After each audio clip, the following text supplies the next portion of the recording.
Cornell Iro Haynes Jr., born November 2nd, 1974. Today's feature is one of the best-selling rap artists in the history of American music. At one point in Nelly's career, he had 3 of his first 4 albums debut at number 1, and the one that landed number 2 was only due to it being released together as a double release on the same day, so one of them had to miss the number 1 spot. When Nelly first came out in 2000 nationally, I don't think there was a question he would be a star. He had everything it took to be at the time. But most importantly, he was different. A breath of fresh air from what was popular as far as the lyrical, cool rappers talking street ties and mafioso dreams. Nelly was a country boy from St. Louis who's never had a rapper of his caliber make it to the levels he was able to, and outside of Chingy, haven't had one since. From the high-pitched voice, face band-aids, the headbands or STL fitted caps, the baseball jerseys, backup dancers, and Air Force Ones, Nelly as a presentation was just what hip-hop needed in the early 2000s. A different step, a different sound, not another rapper trying to be the coolest or best dressed or the most gangster. Nelly had the hits. The ones that were easy to sing along to, that sounded like nursery rhymes but delivered to perfection in the perfect cadence and by the perfect artist. Besides that, one thing that goes underrated in the rise of Nelly was he was also just what the females of that time were attracted to as well. In black communities, they would describe it as the time light skin was in. So, to have Nelly pop up and run with representing the less melanated was perfect for him. When speaking about radio, it's another avenue Nelly flourished in, as his sound was made specifically for the radio, and the times where radio was also in a golden era made his growth spike even more and sent him on a quick flight to superstardom. Of the 7 hip-hop artists that have a diamond album or albums, Nelly is included in that crew, and of the 7, he's the only one to have done it on his debut album. To follow that up, he only went 7 times platinum with album 2 that also debuted number 1 and is my favorite Nelly album to date. For his 3rd attempt, he released 2 albums in one day, one to represent his rap more cool side called Sweat, and the other more grown and heavily influenced by melodies and slower tracks called Suit. Suit actually went 3 times platinum on its own. But thereafter, it seemed Nelly's popularity took a step back and didn't transition like his other top-tier golden era rappers did, as entering the 2000s, his presence and sales were almost non-existent. Here's why one of the best rap artists of the 2000s, Growth, was stunted. Let's talk about it. It's your boy JC, Stunted Growth Music. Let's get it, man. Take a minute to like, subscribe, and comment on who I should do next. You can also send a super thanks by clicking the button below. Enjoy the video. Nelly is a rap artist born in Austin, Texas, but from St. Louis, Missouri, that can make a case for him being the first to incorporate singing into his musical presentation as a rapper. Something that wasn't at all popular in the early 2000s, but today is almost a requirement. Nelly was always into 2 things as a child, his friends say: sports and music. He formed the group The St. Lunatics in high school with a few of his friends and brother and began taking rap more serious after they saw how popular it made them locally. At 23, they dropped a song called Gimme What You Got and made some strides, but as a group, a record deal just wasn't coming. Nelly and the group decided it was best he go solo, as clearly he had what it took to get them all on the map. A move that was the best thing to happen to Nelly and his St. Lunatics. A year later, Nelly signs with Universal Records as he and the label began working on his debut album, but not after they doubted he could have success in the East Coast, West Coast dominated rap game at the time. After Country Grammar the single dropped though, Nelly was priority number 1. He released Country Grammar the album in the summer of 2000 to much success as mentioned earlier, and the rest was history for Nelly as he became one of Universal's most successful artists of all time. Stunt number 1, A Young Man's Game.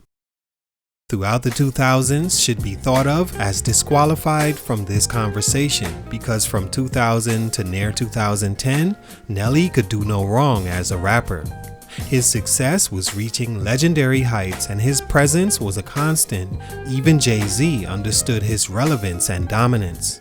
Who else you gonna run with? The truth is us. Only dudes moving units, M, Pimp Juice, and us. From his 2002 Excuse Me Miss song off the Blueprint 2. And he was right. During that time, before 50 Cent came in and had his run, before Lil Wayne took the torch, and before Kanye West, Jay-Z, Eminem, and Nelly couldn't miss, with the country grammar rapper a close second to Eminem's greatness, having 3 albums back-to-back that went diamond worldwide. One of the reasons albums do those kind of numbers early in a rapper's career is because as humans, we're attracted to what's new. We'll always like the newer version of something, and artists are no different. At some point, as we grow, we expect the artist to grow as well. This forces things like subject matter, dress code, sound, work ethic, and lifestyle to all change from what made that rapper popular in the first place, as he loses his cool with fans because of it. No one wants to hear a 34-year-old still talking about buying iced out chains, wearing bandanas and jerseys, when the atmosphere globally and style has changed. Usually you'd think that rapper's life has changed as well, and he's no longer as active as he once was, therefore loses fans' attention. Those things mixed with his fans aging and not really into his sound anymore happened, and Nelly's sales and music began to dwindle. Young artists have that appeal and energy still because they're hip to what's popular and what's not, and can tap in easier than older artists because their entire circle is in tuned. Older men and women have already trimmed their circles by then and also started to focus on a life beyond music or even kids of their own. Nothing's more difficult to connect to than an old dad rapper. Stunt number 2, before his time. It's hard to say that Nelly could have possibly been before his time when he sold as legendary as he did back in the 2000s, but what I think contributed to his stunted growth late in his career was him not being in a time where having melodies in your rap was popular. As the first of anything, you'll always be subjected to people not taking to it like they probably will later on. Nowadays, hip-hop has completely embraced singing and rap or melodies. Too bad Nelly is beyond his prime years where today's youth could connect to or relate to anything he's talking about.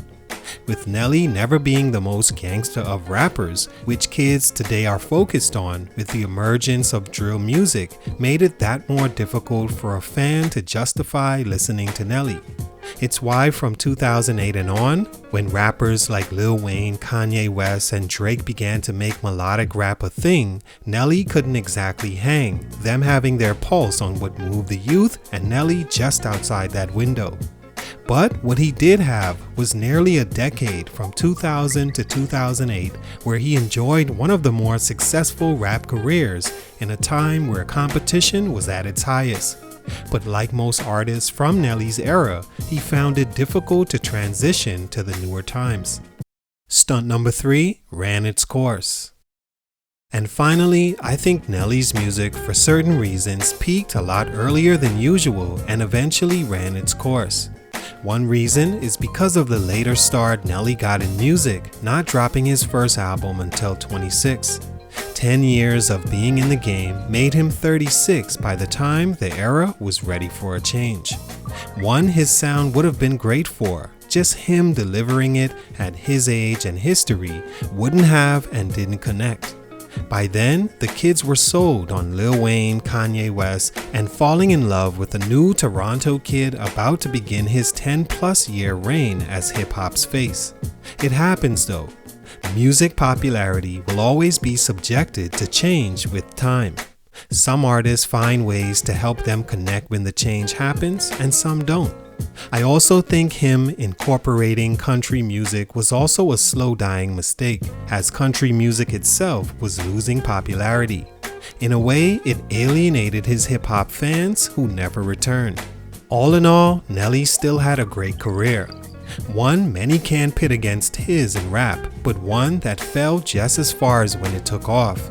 He went from diamond and multi-platinum albums to not even being able to sell 20,000 first week in these times. Still a solid career with a strong front end, but for these reasons, his growth later on was stunted. It's your boy JC, Stunted Growth Music, and I'm out.